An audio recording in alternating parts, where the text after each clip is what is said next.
da smo govorili o aktualni temi, ker je čas gripe in prehladov in je pritisk na naše medenično dno še večji. Z vsem tem kašljanjem in kihanjem povečujemo pritisk, povečujemo težave, lahko pride celo do inkontinence, ki jo prej nismo imeli, lahko se ta poslabša, lahko čutimo pritisk, lahko čutimo nek pritisk dol, skratka ful enih zadev in kako si pomagati pri temu.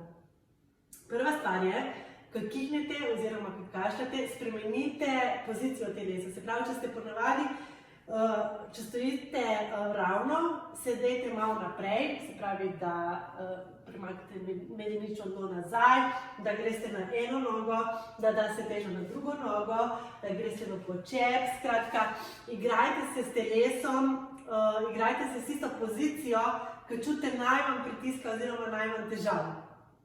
Druga stvar, ko čutiš, da boš kihana oziroma zakašljala, se fokusiri na medenično dno. Se pravi, pomagaj mu, potegni ga gor, stisni mišice, ne bo to ali rahlo ali agresivno, odvisno od tega, koliko močen bo kih oziroma kašelj, in mu pomagaj, stisni. Torej, kot da bi hotela nekaj povleči gor z medeničnim dnom in stisniti, tako mu boš še dodatno pomagala, da ne bo kaj ušlo. Tretja stvar, ki je zelo pomembna, pa mogoče ne dajate toliko poudarka, pa sploh ne veste, ni vse samo v stiskanju in v tem, kako krepimo, ampak je veliko tudi na tem, kako sproščamo medenično dno.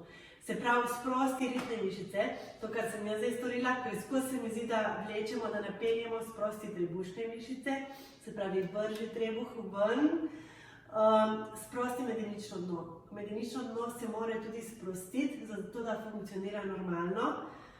Sploh pa dajte veliko poudarka na dihalnih vajah, na sproščanju celotnega živčnega sistema. Skratka, umirite se, ker bo to pomagalo tudi pri težavah z medeničnim dnom. Tako da upam, da sem vam pomagala, da imate eno stvar zdaj za razmisliti, oziroma da imate eno pomoč pri vseh teh boleznih. Sploh pa upam, da sploh ne boste dobili nič od tega in da bomo preživeli zimo normalno. Tako da, čau!